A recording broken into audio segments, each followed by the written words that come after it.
people. Tell to your neighbor nga po na God's love you. God loves you. Iba sabi, I love you. Kasi katabi yung ano.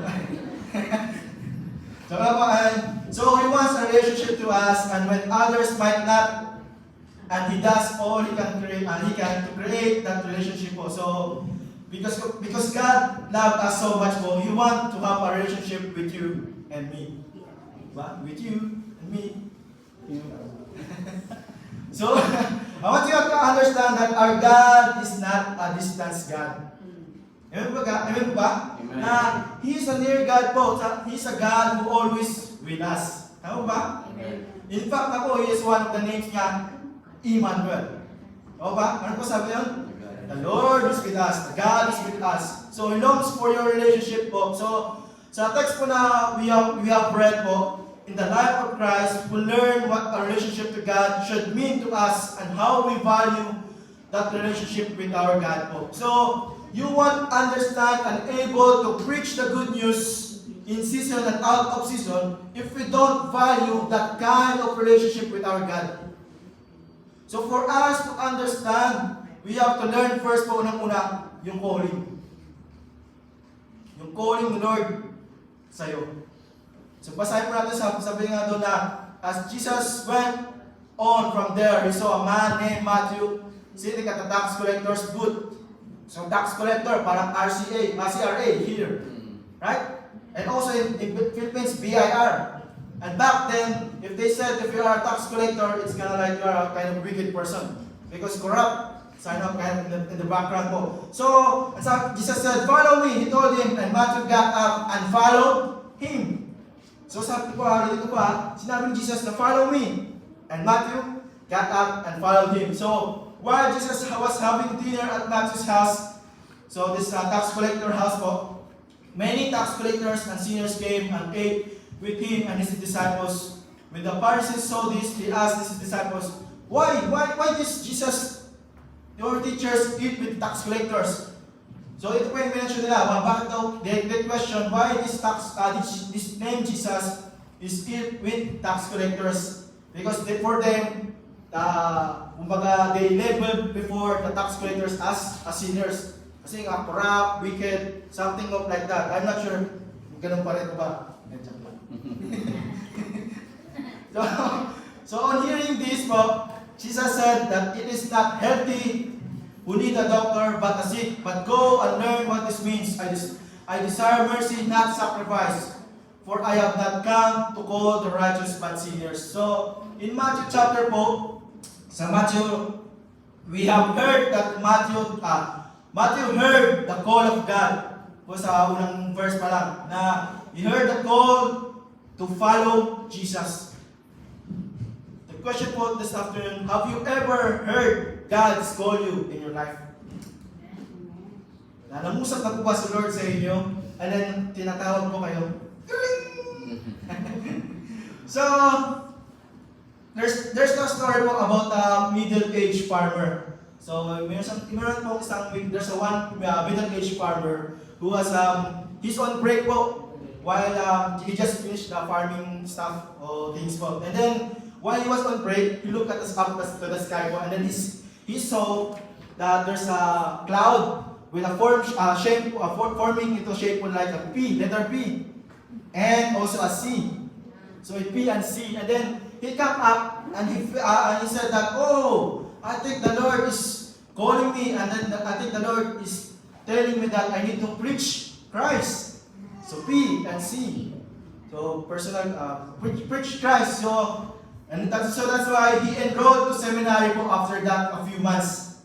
So he enrolled in seminary because when he saw that kind of cloud shape, that's a PNC, he thought that God is telling him to do preach Christ. So after a few months po, and then he go on sa seminary siya, nag-start siya ng seminary, and in the following months, he wants to quit during the seminary days niya. Sabi niya, it's hard and it is too much for me. So, and the reason why, yung grades na po, he's failing his grade. And then the dean called him into his office And then sa post office, so the dean and the farmer, they talk, and then the dean asked him first, sabi niya, whatever made you think that you should go here in seminary and do the ministry in the first place?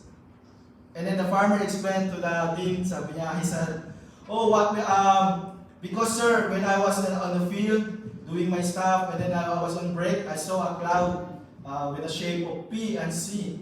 And then I felt that God is calling me to preach Christ. So that yun po ang meaning for me, the P and C. But then the dean said, have you ever think that it might not about preach Christ, or maybe it about plant corn? Baka yun naman ang gusto ni Lord sa'yo na maybe God wants you just to plant corn because maybe from your previous planting, it was not success. So, maaaring ganun. Tama ba? So God calls all people to Himself po. We have to understand, God is calling us, all of us, no exemption. But not all of them are just called to be pastor po. Tutugtungan ko pa. So whether we are a pastor or not, but God still wants all of us to be saved and to serve Him in some form or another way po. Naintindihan niyo ba? Naintindihan mo ba? So hindi lahat ang sabi na kailangan pa ito kumanta, pero ang ending, medyo, so, mukhang kailangan mo sumayaw, pero yung katawan mo, parang kailangan pakuluan.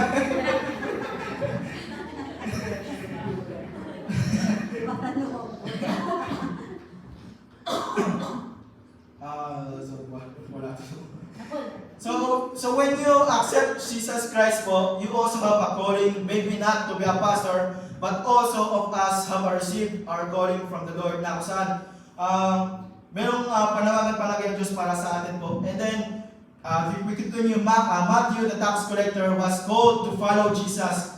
So we have to remember this po, that if you say that I think I am not worthy enough to be called like Matthew, kasi si Matthew, if you look at the background, pag mga ganun po, mga tax collector, they are all rich. So, mga big time. So, kaya maybe po, sa inyo, may iyan sa inyo nag-reset out na, I think I'm not worthy enough to be called para mag-serve ka, Lord, kasi hindi naman ako big time, hindi naman ako degree graduate or whatsoever po. Or maybe I'm not rich, or I'm not engineer like sa mountain natin, di ba? Or maybe I'm not a manager. Di ako boss, di ako store manager or whatsoever. Or maybe I am not a business owner, di ba? Or I'm not talented like this brother, like this sister, or skillful enough. Or even sometimes maybe we think or we thought, come into my mind na I think di ako tinawag ni Lord kasi di pa ako citizen. Tama ba? Kasi di pa ako citizen. Baka next time na lang. Or maybe because I am not yet PR. So, tsaka na ako mag-serve pagka PR na. So, but the Lord is not a respecter of persons po. He calls all people regardless of their personal life po or occupation. It doesn't matter po of kung ano meron kayo ngayon. Kung part-time, full-time, casual, di ba? It doesn't matter what age you have. Maybe sabi mo, I'm old enough. Sa kanila na yan. I'm too young para mag-serve. Ngayon, hindi pwede po na. So tell to your neighbor, even pakisabi sa katabi nyo na you are called by God. You are called by God.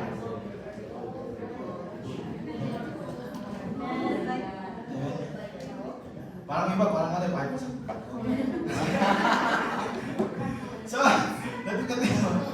So Jesus associated himself with all kinds of people in order to call them. So some of those might be considered sinners po. So, ayun pong ginawa ni Lord na Jesus was associated with himself with all kinds of people.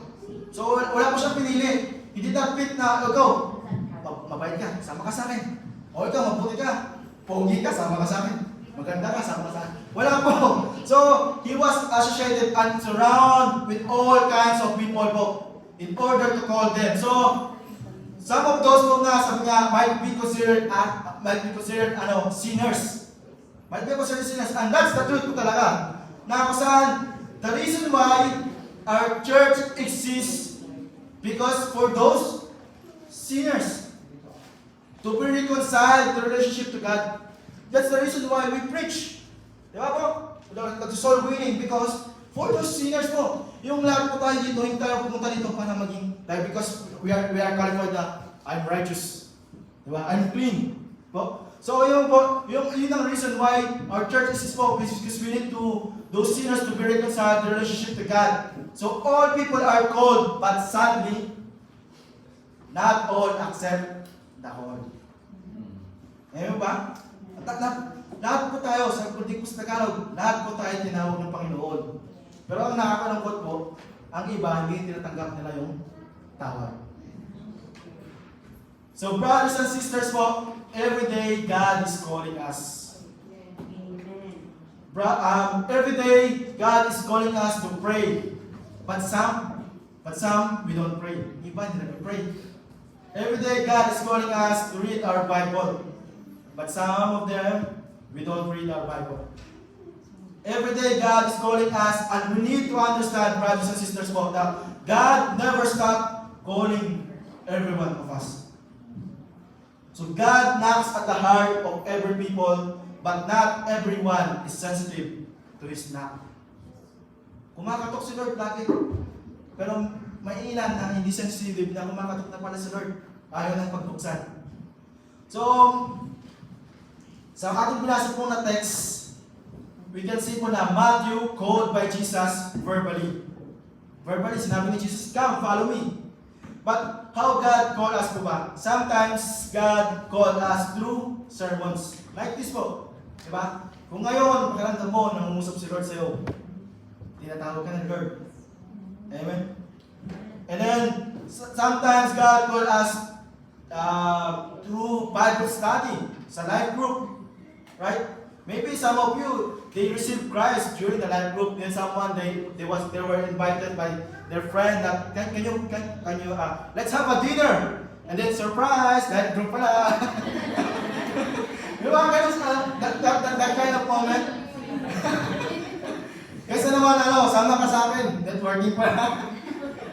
But yeah.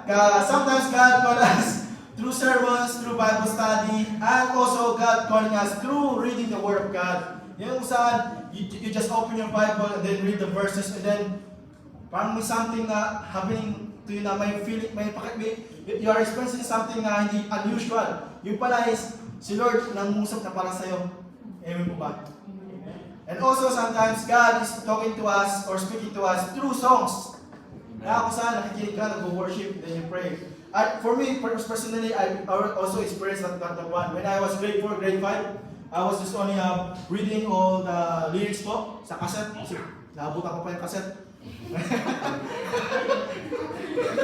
So, the cassette, siyempre,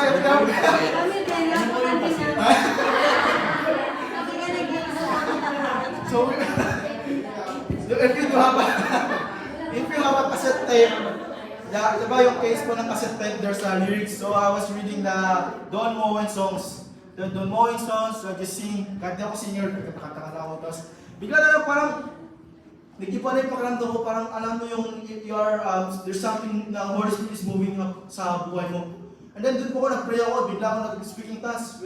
Hindi ko naman pala yung speaking tongues. I was young at that time. And nobody explained to me that kind of So sabi ko doon po yung bigla na lang nagkaroon ng desire for me na heart na, Lord, I want to offer my life. That's why at that moment po, I decided na, Lord, I accept you na maging personal Savior. Even though I am a Christian kid po, but yun po yung personal encounterment ko kay Lord. Amen ba? So sometimes, so God is speaking to us through songs, and also God is speaking through in other forms of communication. Maybe TV, you're watching television, and then you hear the Word of God, someone is preaching in front of you sa TV. Or maybe sa mga, yun nga po, sa music, nakala mo lang, makanta-kanta ka lang, pero yung the Holy Spirit is moving sa buhay mo. And also, Jesus can also call us through circumstances, through our trials. Na kung saan, the moment mo na you are trying to do this trying to do that, but it seems doesn't work or success. Amen ba? But God is leading you to something you need to do. O sa doon po na konti mong naiintindihan na ito palang gusto gawin na sa akin ni Lord. Ito pala yung pinapagawa sa akin, Lord. Even for me, ako po, mag-testimony ako ulit. Kaya ako may hawak ng mic, ako makapagtawag ng ano. But in one of my testimony po, na saan, before, I want to do this, I want to do that, yung mga ganun, that kind of moment na when I was in high school, and then you are planning to go to college, right? After your high school. And I'm not sure if, what should I take? I want to be an engineer or psychologist. But then, hindi ko nga sure. And then, but that moment, nagbabanda ko, sa church ko ako. So sabi ko, the skills that I only have is only playing instrument. Maybe I should go to play instruments sa mga bar, gano'n. Kasi may nag-invite sa akin na, pero di pa ko, kung baka may temptation sa akin na, sama ka na lang sa amin, kikita ka. You will earn money if you can join with us playing instrument in the bar or something like that. And then, so yun nga po yung unknown sa buhay ko. And then sabi ko, I talk to God na, Lord, what is your plan for me? Where do you want me to live? Kung ano ba gusto mong sabihin mo sa akin, Lord? Kasi pag wala kang ano sa akin, Lord, pag di ko alam kung mag-IT pa ako. Kasi my mother wants me to do IT. Siya talaga nagpupos sa akin na mag-IT. Kaya ngayon, so, IT and engineer. And yun nga po, IT or, I want to be an engineer or psychologist.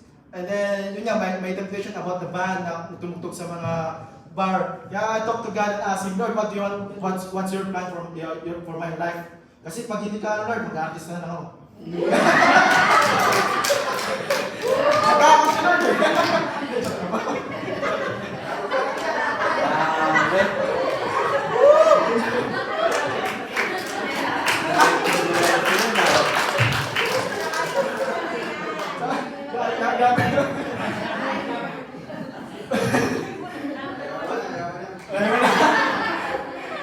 Pero yun nga po, I listen to my mom. Sabi nga sa mama ko na, hindi, ma-IT ka na lang. And although, sabi ko nga, dahil kasi yun lang kaya ng money that time. So, kasi gusto ko mga kilalang university. And then, sabi ko, ito, maliit lang po yung school ko. I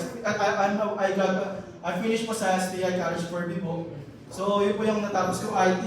And then, wala ko na lang, alam mo lang, paano bang magiging future ko sa IT. But then, this is one of my testimony nga po na, hindi ko alam na ina-expect na, dito pala, gagamitin pala ako maging IT. Amen ba? Amen? Glory to God po. Amen. So, sometimes po talaga, di ba, God is speaking to us through our circumstances, sa mga trials natin sa buhay, sa mga challenges natin. Maybe right now, you don't understand what is this, Lord, what is happening to me right now? Are you punishing me? Did I do something wrong? Mga ganang question po. But eventually po, when nakita mo na yung result, yung bunga, you will realize na mapapayak ka lang talaga. Sabi mo, Lord, thank you. Thank you na I overcome. Yung trials, yung challenge na yung Panginoon, yung mga pinararas mo sa akin. Amen po ba? Amen. Sa buhay nyo ngayon, maaaring hindi nyo pa naiintindihan, but then you have to trust God. Amen po ba? Amen? Amen. So, there's a story po about a divorce and wife and husband. Sorry po about divorce, pero wala consequent divorce dito. So, meron pong mag-asawang nag-divorce sila. Pero magandang story po to. So, there's a husband and wife na they decided to divorce. And then, the wife went to another place po to get away from her husband. But, the husband is also, persistent siya. The husband said to his wife na, Basha, na, Boboy. So, yeah, Basha, I still love you, Basha. But the wife said, no, never. No So, popoy. no popoy. No popoy. But then, but for 24 years, the husband kept on calling her. And lagi mo siya tatawagan na, mahal, I still love you, Basha. And then one day po, the guy proposes to her again. And eventually po, she said, yes. So, story po about sa Amerika. And then, people ask her, what made you to say yes again? Alam ko ang sabi ng wife, she said that because he is so persistent. Amen? Amen po ba? Ngayon po, to understand to us po yung calling ni Lord, gusto ko po yung maintindihan nyo, I want you to understand that the Lord is persistent. He just keeps calling us po. Sabi ko nga po, every day, God is calling you. Diba? Kahit na many times ka pa mag-no ng no, lagi ka nag-no, ay ayoko. But God is keep calling you po.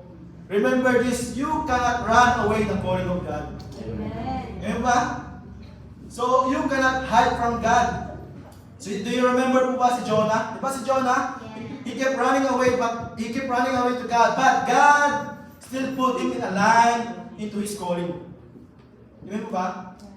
Amen. So, in my life, in your life po, we know that God is calling for you and for me. So, don't run away and say yes to the calling of God po. Amen po ba? Amen. Let me share you po another testimony po sa buhay po namin. Ako saan, when we move here in Canada po, sabi ko, some of you, you heard this kind of testimony po from us. Ako sa back then in Philippines, we already have a good career.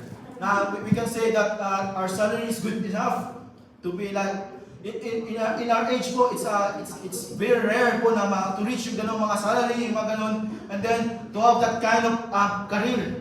So and then even sa hindi po sa career, sa salary, sa money, even sa ministry.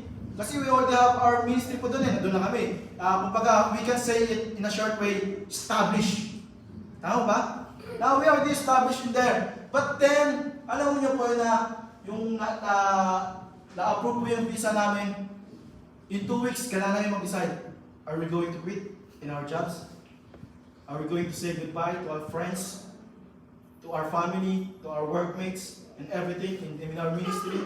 So yun nga po, so we have, and then, we have to quit, and when we come here, in Canada, in my nature thinking, sabi ko, okay ito walang nakakilala sa akin, parang masarap, wala kang iisipin. Wala kang kailangan alagaan, ganun po, parang masarap, simpleng tao ka lang, mga ganun. So yun po yung human nature, pumasok agad sa akin. But then yun nga po, na hindi ko na-expect na, even here in jail po, Tantan, na me and my wife na kung saan God will use us here. We never po na think about it. We never po na kung saan na nag-expect na maybe nadala po kami dito. Kung saan po talaga, kung saan sabi niya, if God will call you, kahit sa mga dali ni Lord, gamitin ka pa niya pala.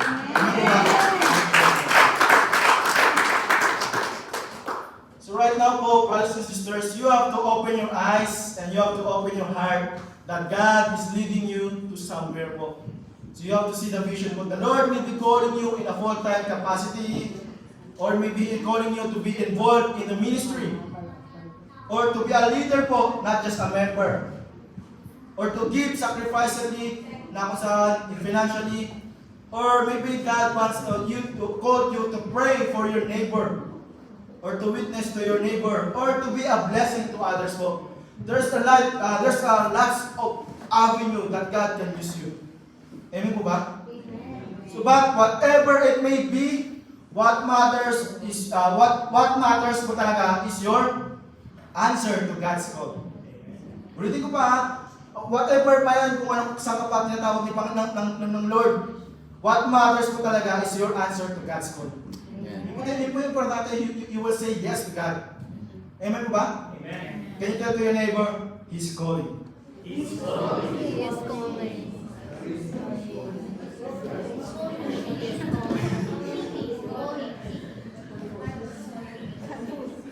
Let me share you po na verse, sa Bible po na, sa Revelation, chapter 3, verse 20 po. Revelation chapter 3, verse 20. Sabi po doon, it says that, here I am, I stand at the door and knock. If anyone hears my voice and opens the door, I will come in and eat with that person and they with me. So we need to understand po that when God calls you to do something, God never calls you to ruin your life po. Neither leads you to destruction po. If God calls you, it means that you are on your way for a greater blessings in life po. Amen po ba? Amen. Kaya even, yung mga po, living testimony po kami. Kahit saan po kami dalhin ng Lord, wherever na God wants us to put, ilagay, dalhin, we always, kumbaga, for me, personal life ko talaga na I grew up from nothing po talaga. I grew up from nothing na kung saan we live in a squatter area or slum area po na so from nothing na hanggang sa paglaki ko, I live by faith yung tatawag nga po eh. Na kung saan, kaya nga, yung dinala kami dito, walang masyadong worry kasi I know my God. Yun talaga po yung pinakatapas eh. If you know your God, wala po talagang worry, tama ba? Amen? So, you know din po na kung saan, kahit saan ka padali ni Lord, there will be a greater blessings sa buhay niyo po. Amen po ba? Amen. Amen. So, tutuloy ko po, point number 2. Hindi ko alam kung tagal po ba ako. So, point number 2 po, for our points po is cost. So, cost ko. Cost lang po yan. Wala po. Like, ko nga niya mag-shopping na. Pero, yung cost, Matthew chapter 8, verse 18 to 27, it says there, when Jesus saw the crowd around him, he gave orders to cross to the other side of the lake. Then a teacher of the law came to him and said, "Teacher, I will follow wherever you go."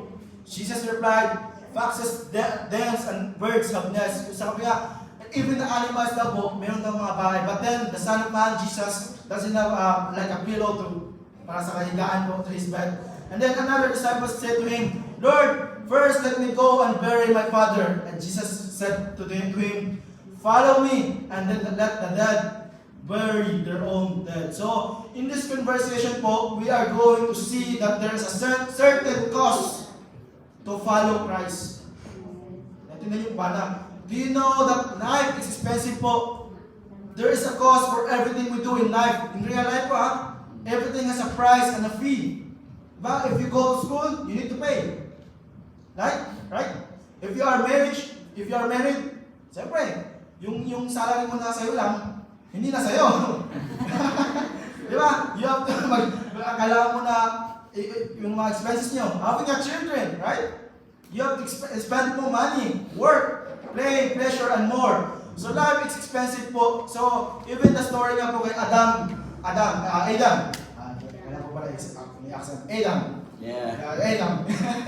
So, even Adam po, God called him to name all the plants and animals, right? When God created Adam, so after that, God told him, name the plants and the animals. So yun po yung pagkatawag sa kanya. And then, after that, sabi ni Adam, nag-reclam siya.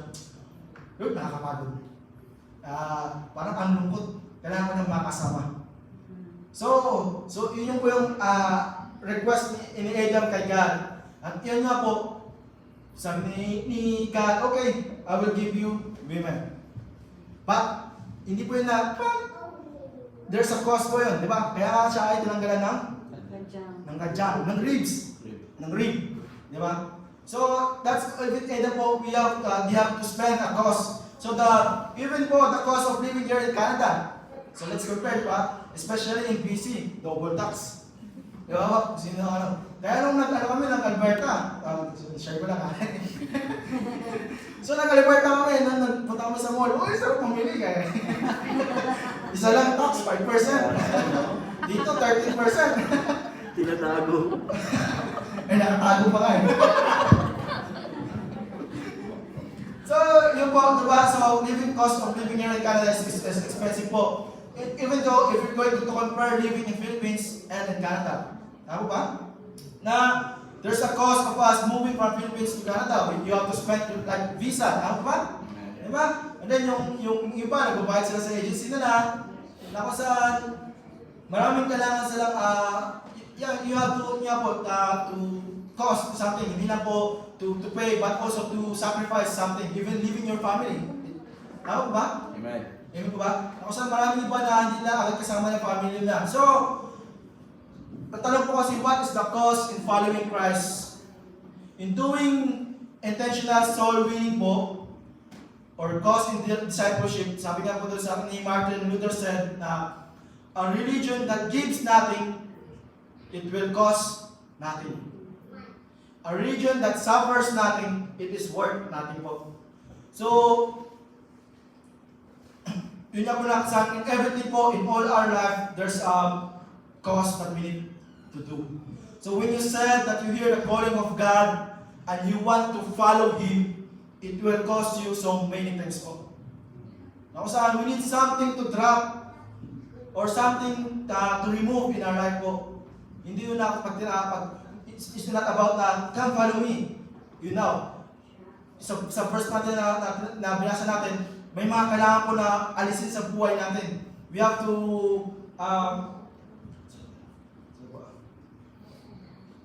we have to remove something. We have to leave behind something to let go po sa buhay natin. Something to surrender and something to give up. So,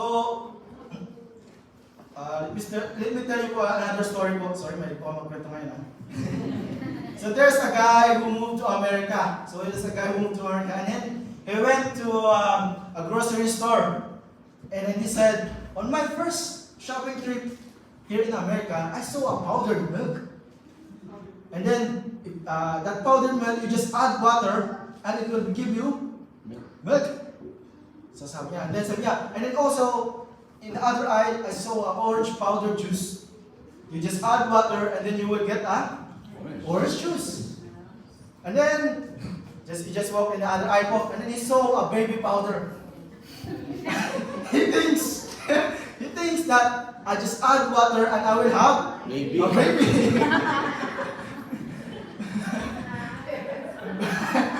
Because of thinking of quick and fix or an instant products, or somewhere along the way, we became convinced that Christianity was easy. No ba? Minsan nakala natin na Christian ito. Dahil yung mind natin, everything is instant na lang eh. So akala natin, ang Christianity po ay madali na lang. Sabi ko ba, tutudungan ko ito ha, So, nakusahan ko nga po, hindi lahat mo ay madali lang in a good way po. Kasi even nga, makikita nga po isang testimony nga dito sa church natin na some of our brothers nga po, and sisters, na kung saan naglalakad, they are willing to work po just to come to church, diba? In OP, diba? Yan kaya brother si brother Pogi, diba? Yan, Joseph. Sila brother Joseph pa, din na McDonald's po, diba? They are willing po na to work, nga po na kung saan, hindi po gano'n na, makikita niyo po yung kumbaga, something na i-cause para makapunta sa NOP po. Para lang to attend the church. Amen po ba? Amen. Na kung saan, there is a cause in following Christ. Amen po ba? Amen. Na kung saan, some believe, kasi iba kasi they believe that going to church is just enough. And that's it. Na kung saan, can and go. But you need to understand po na, or maybe or some of them, saan, magsabi lang, just say amen, and then, they just only like saying amen when they like the sermon. But if not, they are so quiet. Kasi parang pakamang para sa kanila, ayaw mag-amen. But being intimate with God and following Him will cause us something po. But by the time of Jesus po, nakasan, He made a distinction between crowd and disciples po. So meron siyang distinction, the difference between the crowd and the disciples. So let's go to the first one, the crowd. The crowd loved Jesus and sought Him for the help He could bring for their troubled lives. So that is the characteristic ng crowd. They just love Jesus because they want to see something from Jesus. They experience, diba? They receive from Jesus. But the disciples po had grown from following Jesus out of hunger for His miracles. So doon nagsimula sa crowd. From that feeling, following Jesus out of hunger for His disciples, into following Him out of hunger for Him, para na sa Kanya. Naintindihan niyo ba? First, the crowd, they are hunger for miracles. But then, the disciples, they are hunger for Jesus. You can see the difference? Right? So it means, the crowd is just following Jesus because of all the benefits they can receive from Him. But the true disciple po, we follow Him to be intimate in our Lord Jesus Christ. So you are looking to Jesus and no longer in His miracles. So the crowd just love listening to the sermon. The disciples po, they think on how to apply that message. Ulitin ko pa, the crowd, they just love only listening to sermon. But the disciples, they think on how to apply the message. They pray to God that to empower them to apply the message that they have, what they have heard. So the disciples po, they are not just hearers of the word, but they are the doers of the word. Amen po ba? Can you ask your neighbor, are you the crowd or the disciple?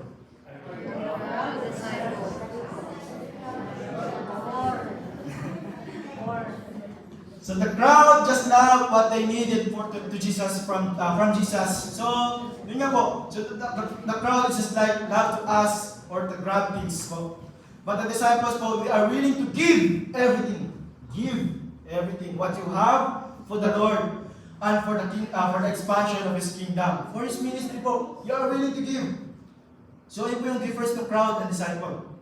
So a disciple is someone who follow his master's life po. A disciple is someone to follow his master's life, his master's teaching, his master's attitude, and his master's principles. So a disciple is a model and shaped into the master's image. Nakuha niyo po ba yun? So Jesus calls us out of the crowd and into the discipleship. So ngayon po sa hapon ito, God is talking to you na hindi mo na kailangan maging crowd, kailangan mo na maging disciple. Amen po ba? But, in order to become a disciple, we must do something. We must cross over with Jesus to the other side po. If God calls you to do something, we step out with faith po. We must commit ourselves to Him. That's the cost of following Jesus. So kailangan po na hindi lang, kaya sabi ko kanina na hindi easy ang pag-Kristyano. You have to step up something. Kailangan mo umalis sa comfort zone mo. If your comfort zone like living in a life same as before, you have to remove, to get rid of all those things. Yung mga belief na kung saan hindi aligned to God's principles, you should get rid of those. Amen ba? Amen. Amen? So following Christ as disciples means I must sacrifice.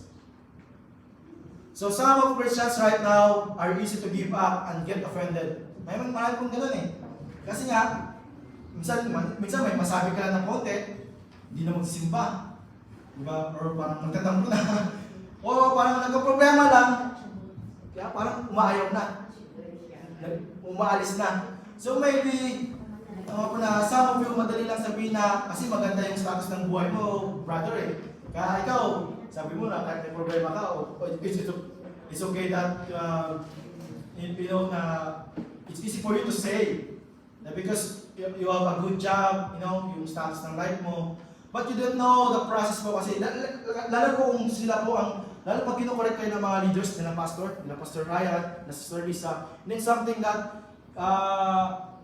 minsan baka mamaya naisip nyo na madali lang po kasi magsabi kasi citizen na po kayo, PR na po kayo, o mayaman po kayo. But you don't know po yung behind, yung process, bakit nila sasabi yun. Kasi they also experience maybe that kind of life before. Na kung saan, akala po natin na, lalo po itong Duncan, hindi po natin, yung iba, maaaring nakita na Duncan is already, nag-boom, o baka nag-multiply. But yung process ng how they started San Padre Rico, tama ba? Amen. Even Lady Smith, sorry ba?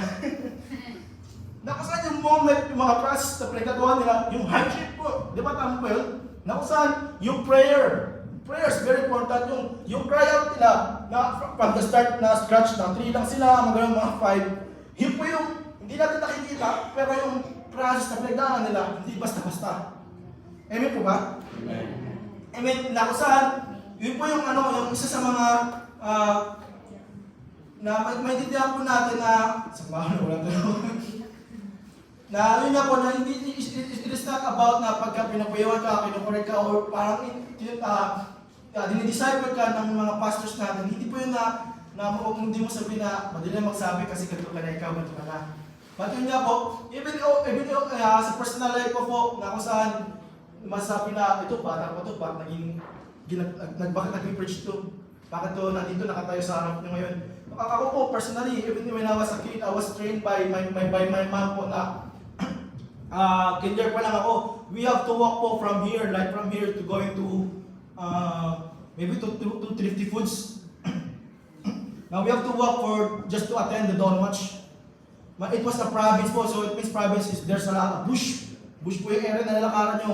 Na kung saan, yung mga ganong hardship na pagdating po dito sa Canada, sabi ko agad kay Lord na, Lord, give us a car. We don't have car, so we can go to church. Di ba? Maanin pwede sabihin nyo na, pwede naman maglakad.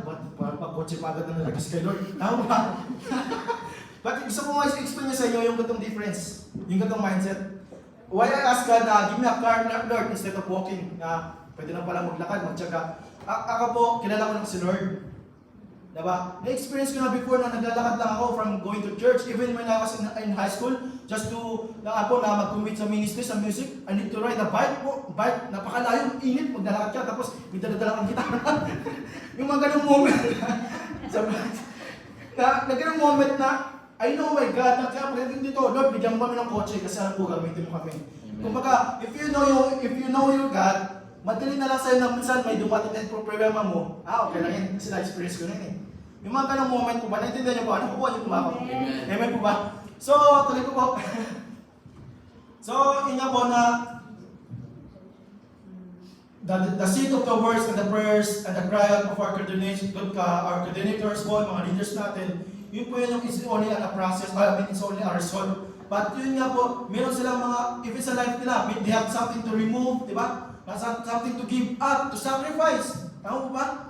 Na even, using nga po sila, Pastor Rico, sila Lisa, before they have their own job po, di ba? Tama po ba? Maybe some of you, they don't know, but they used to have a job, but they're willing to sacrifice po, they're willing to quit their jobs just for us po, di ba? For the Lord, amen, di ba? But to sacrifice, tapos to accommodate yung ministry na pinagkaloob sa kanila ng Lord. Amen po ba? Amen. So, sa atin po ngayon, sa hapon ito, there's something po na ikaw, malit na lang ng bagay, simpleng bagay lang, di mo pa matanggal-tanggal. Amen po ba?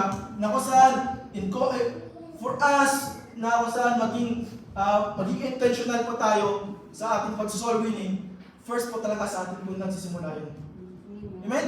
We have to be intentional to ourselves first. Na if you want to follow Christ, there's something na may ma-transform sa buhay mo. Amen po ba? Amen? Tuloy ko lang po. Matagal na ako. Mabot kang 2 hours. Tsaka na iyak ko. So, thirdly po, my third point po is about calm. So, calm. So, sabi po doon, sa Matthew 8:22-7, then he got into the boat and his disciples followed him. Suddenly, a furious storm came up on the lake so that the waves swept over the boat, but Jesus was sleeping. The disciples went and woke him, saying, "Lord, save us, we are going to drown." And he replied, "You little faith, why are you so afraid?" Then he got up and rebuked the winds and the waves, and it was completely calm.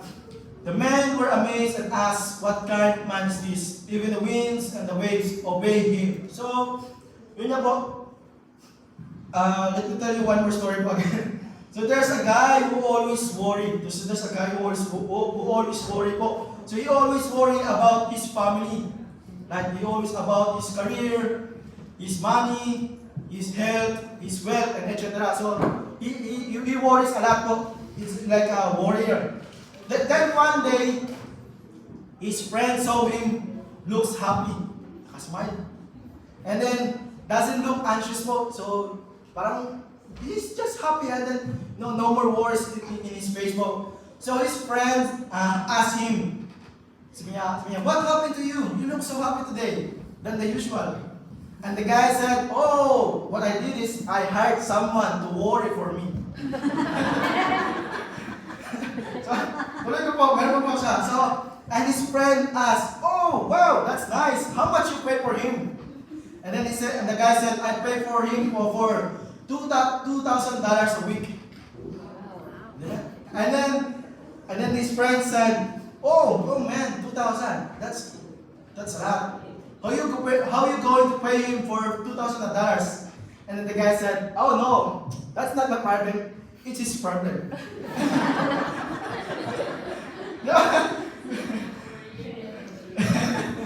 It's nice to have that kind of to hire someone to worry for you, di ba?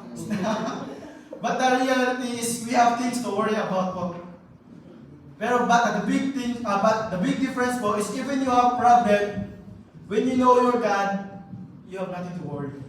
Amen po ba? Amen? Thank you, So when you read the text po natin, the problem with the disciples, when they saw many miracles po from Jesus, because they're always with Jesus, right? So they saw Jesus na kung saan Jesus heals the sick, feed the thousands of people, and then when they experienced the storm po, that's the story, when they experienced the storm, they were scared. And the other thing is po, hindi na sila takot hindi na sila worried.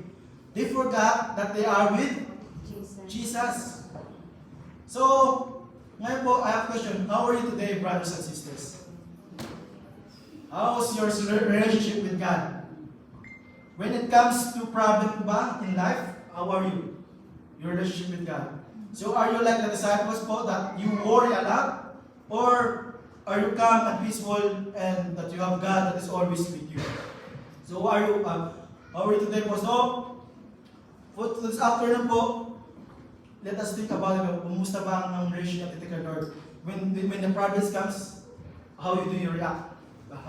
Paano ba tayo mag-respond sa mga problema natin? So there's also a story sa malapit na pong matapos. Don't worry po. So there's a story po about the captain of the ship. So there's a captain of the ship that he always pray to God during their sailing. And then he always pray when everything is calm. When there's no wave, you always pray. And then may nangyari po, something happened na during po ng they are sailing, there's a storm. So everything become parang panic na sa mga, they are panicking, everyone is panicking. And then there's one crew asked the captain, "Captain, why are you here? Why are you driving why are you driving the ship? Why are you supposed to pray?" And then the captain said, "No, my son. Alam mo, during the calm season, I always pray. I equip myself. So, on the day of storm, I am prepared. I am equipped." So sometimes po in our life, we should use the calm season po to pray, to prepare, to equip ourselves. So that in the time of the storm ng ating mga life, we are ready. We are not easy to mag-backslide or whatsoever na kung saan to worry something. That's the moment po na kung saan na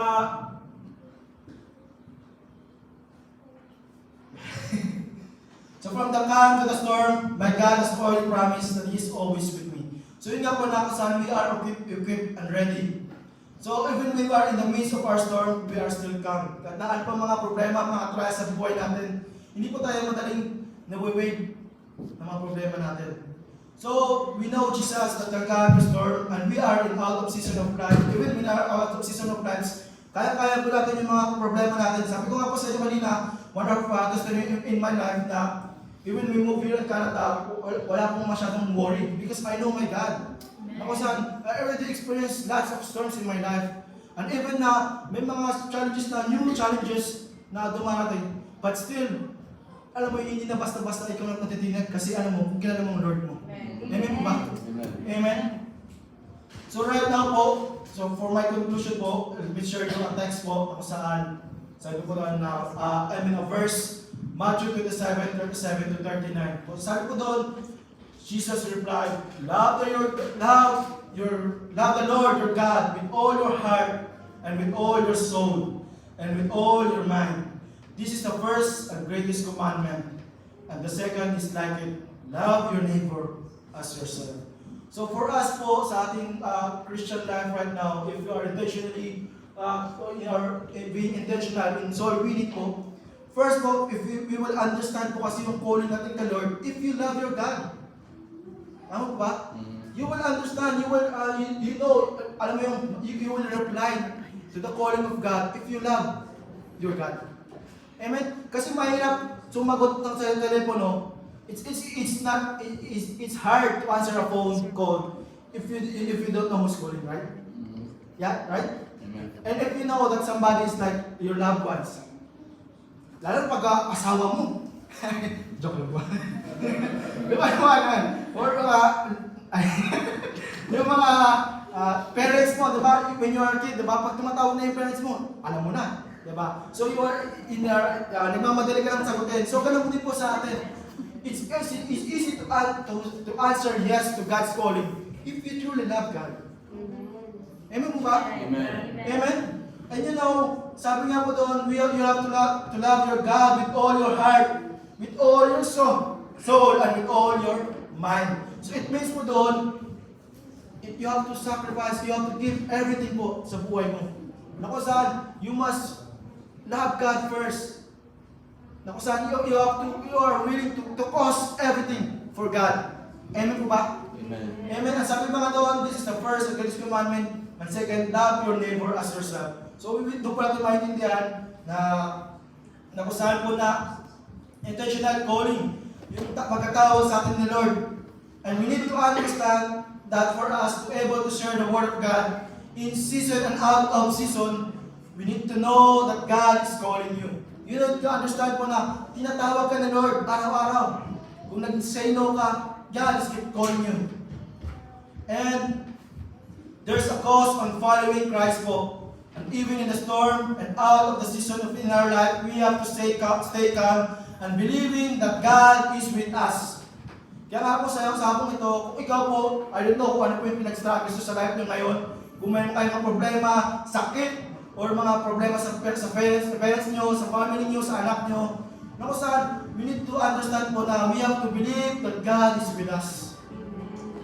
Amen po ba? That it is not about na I'm calling po.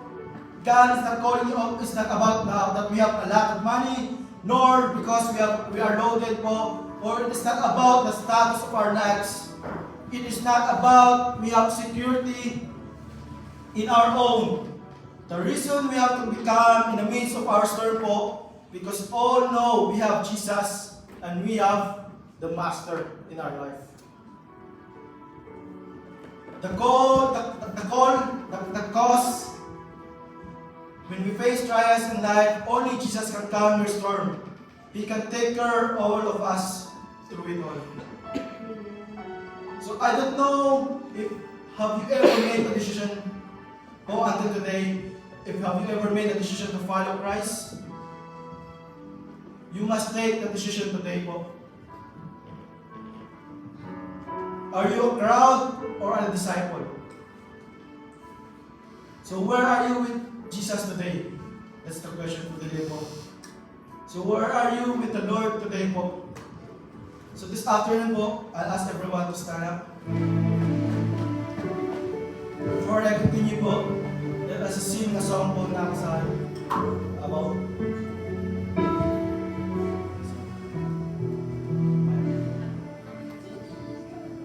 sing po with my heart.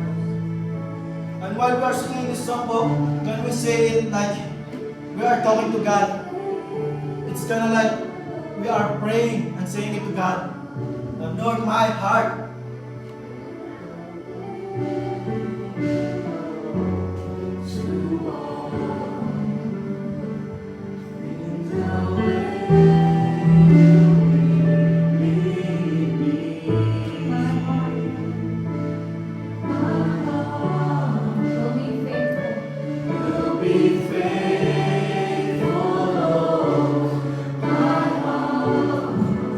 Raise our hand po and say to the Lord,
time to decide to accept Jesus po sa buhay po natin.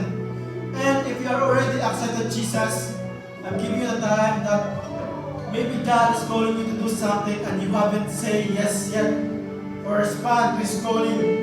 Maybe this is a time to decide and to step out from being a crowd to be a disciple po. And maybe this is time to decide to let go, to surrender, to give up something that is not for God.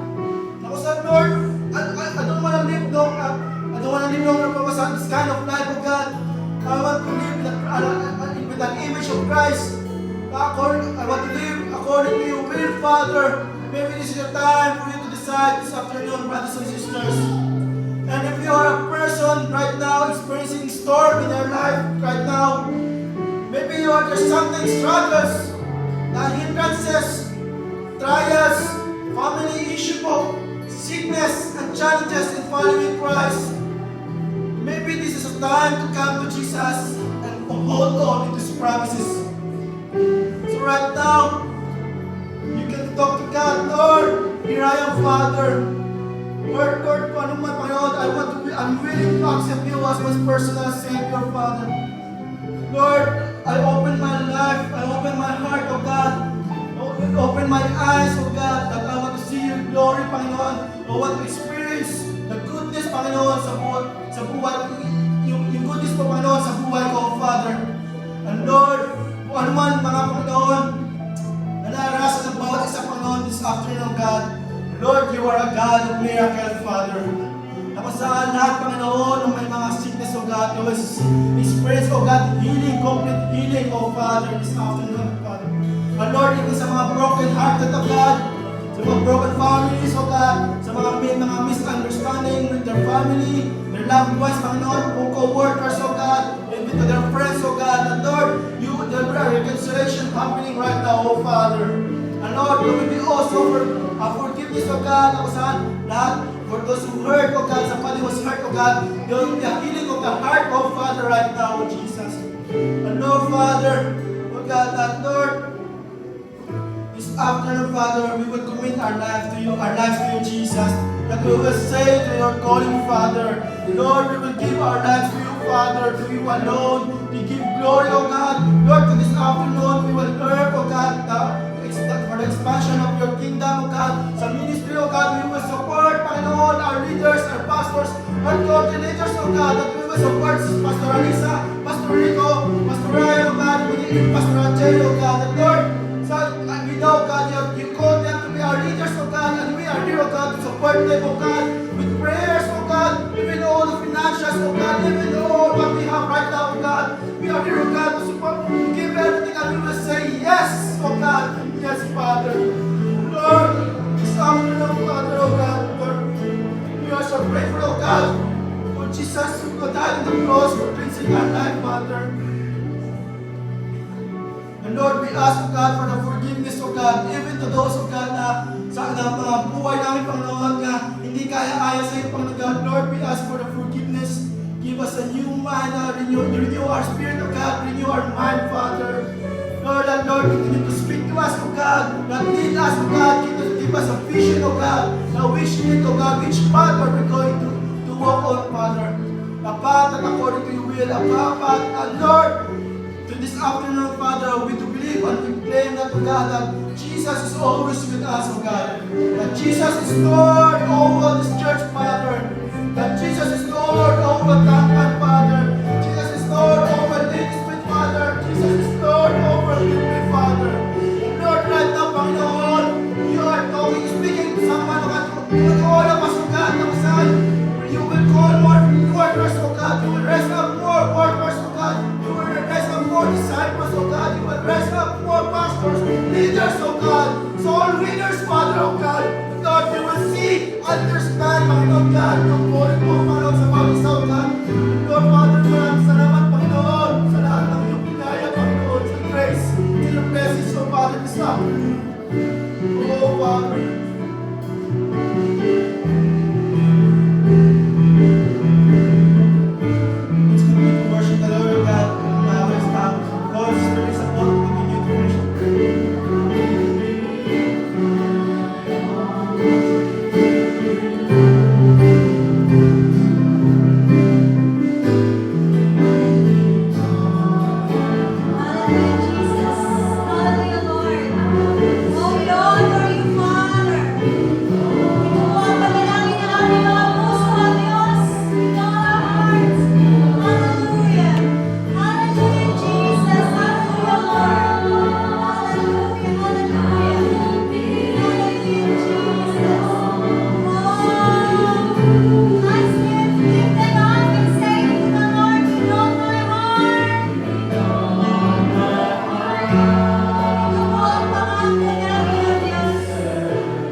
No matter what the circumstances of our life, hallelujah, will be faithful to you.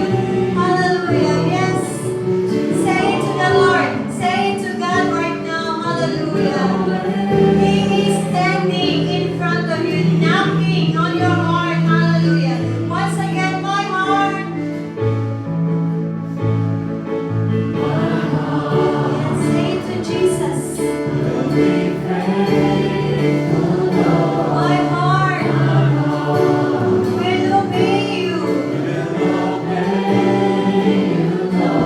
Walk in the way. Hallelujah.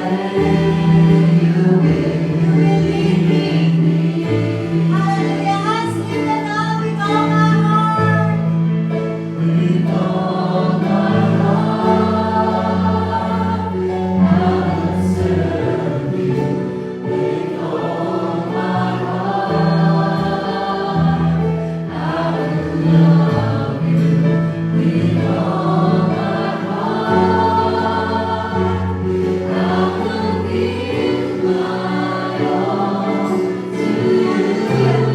Yes, with all my heart.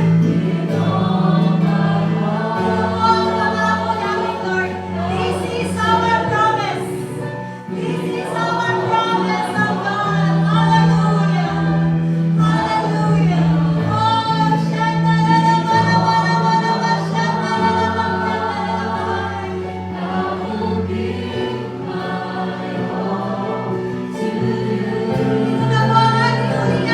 this is our last song with all my heart.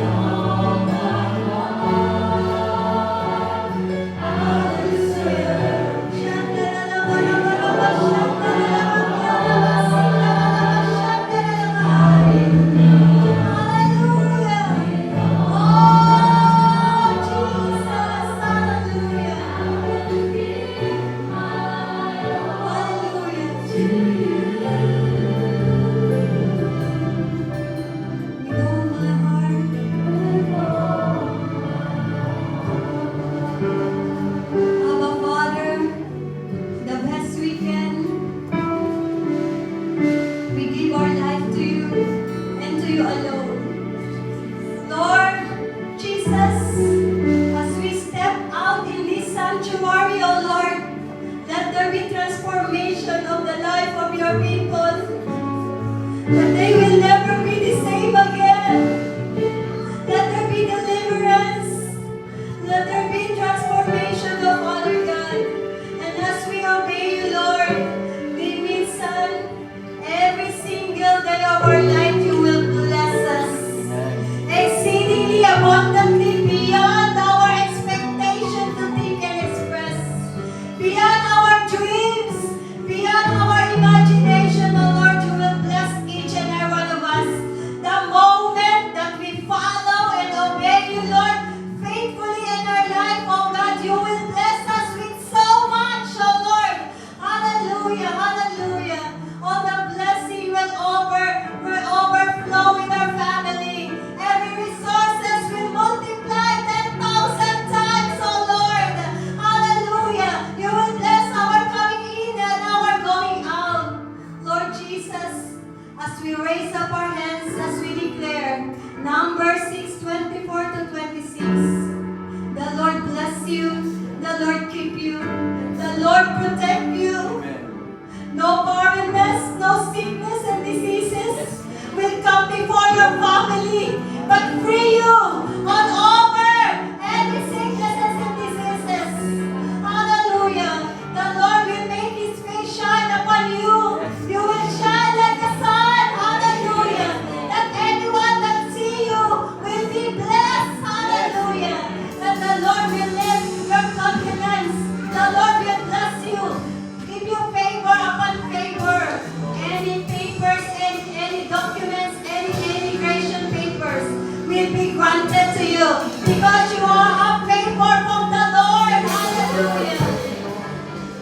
And the Lord will give you shalom, peace that passeth all understanding.